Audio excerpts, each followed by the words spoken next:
My dear ones, here we are together at the close of the day. Maybe you got your cup of tea, or perhaps you're winding down in your favorite chair. Wherever you are, imagine this is a fireside chat. Just you and me, a 90-year-old soul who's seen a lot of life. I want to talk with you about something we often overlook, the way we prepare for sleep. The truth is, bedtime isn't just about closing your eyes. It's about preparing the body, the heart, and the mind for another tomorrow. And I've seen too many good people I loved, lose years of their lives because they didn't pay attention to these small but powerful bedtime habits. So tonight, I want to walk you through 7 of the most common mistakes, and I'll tell you a story or two along the way. Perhaps you'll see a little of yourself in them, and perhaps you'll decide, starting tonight, to make a change. 1. Falling asleep in front of the TV. Now, let me take you back a few decades. My old neighbor Bill, a retired postman, had a ritual. After dinner, he'd settle into his recliner, switch on the TV, and doze off to the flickering light of late-night shows. At first, it seemed harmless, even cozy. But after a while, I noticed something.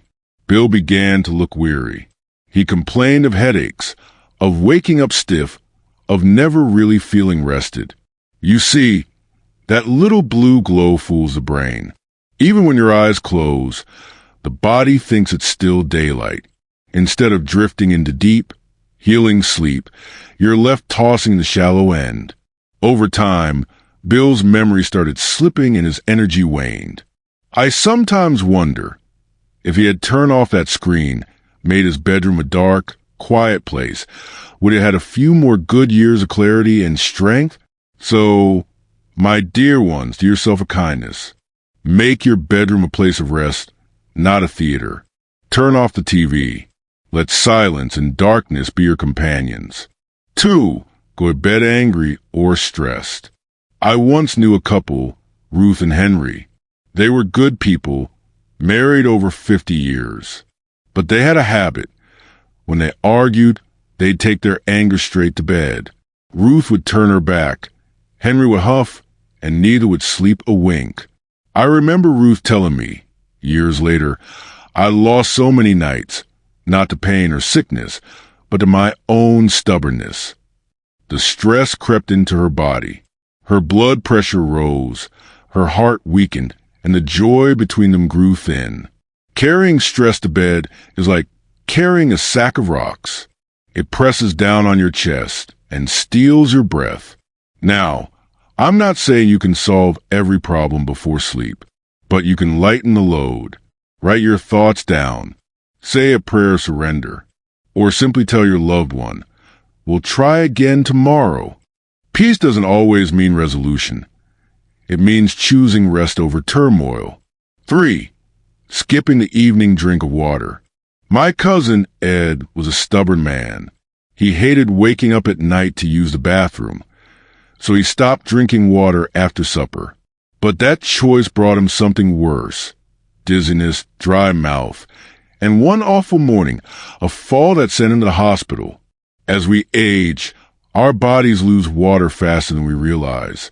A small glass at night can steady the blood, ease the joints, and keep the mind clear. It doesn't have to be much, just a gentle sip, enough to refresh.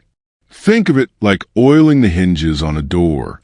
Without it, the parts creak and wear down. With it, everything moves smoothly. So tonight, when you set your glass by the bed, know that you're giving tomorrow's self a small gift. For using alcohol as a sleep aid. Oh, I've seen this one too many times. Back in my working days, a friend of mine, a strong man named George, would pour himself a whiskey every night. Helps me sleep? He'd say with a grin. And yes, it would bring him down fast. But it wasn't true sleep. He'd wake restless, his body never fully restored. Over the years, his liver weakened, his memory faded, and his mornings became heavy. Alcohol is like a thief. It promises comfort, but robs you of the deep rest your body longs for. If you need comfort, try chamomile tea, a warm shower, or a quiet book. True rest never comes from a bottle. 5. Sleeping in a cluttered, uncaring space. I once visited a woman from my church. She was kind, but her bedroom was a mountain of laundry, papers, and half-finished projects. She told me she could never sleep well, and I wasn't surprised. The space where we rest reflects the state of our spirit. A cluttered room whispers chaos of the mind, but a tidy, cared-for space whispers peace. I've always said, treat your bedroom as a sanctuary. Smooth your sheets. Clear the clutter. Place a small lamp for gentle light. When you honor the place where you rest, your body and soul both respond. 6. Ignoring pain or discomfort. Oh, how guilty I was of this myself. My knees ached, my back throbbed, and I told myself, I'm strong, I can bear it. But what happened? I lost sleep night after night, and those lost hours aged me faster than the pain itself. Pain is not weakness. It's a message, a reminder to seek help, to adjust, to care for yourself. Maybe it's a new pillow. Maybe it's a doctor's advice. Maybe it's stretching before bed. Don't be stubborn like I was. Your rest is too precious to sacrifice. Comfort isn't luxury, it's survival. 7. Forgetting gratitude. Now this, my dear ones, is the heart of it all. My late wife, bless her memory, had a habit every night. She'd close her eyes, smile softly, and whisper, "Thank you, Lord, for this day." Even on the hard days, even on the sick days. And I watched this gratitude soften her spirit. It gave her rest, even when her body was frail. When we end the day with bitterness or worry, we carry that poison into tomorrow.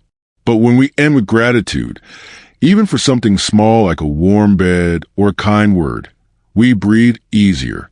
We live longer, not just in years, but in joy. So here we are, my dear ones. 7 bedtime mistakes, small in appearance, but powerful in their impact. I've seen these habits steal precious years from people I loved. And I've also seen the change when they were replaced with peace, gratitude, and care. I want you to ask yourself tonight, which of these mistakes do you see in your own life? Which small change should give you back a year, or even 10? Share your thoughts with me in the comments. Press like if these words touched your heart. Subscribe if you want to hear more from this old soul, and share this video with someone you care about, because life is precious. Each night's rest is not just sleep.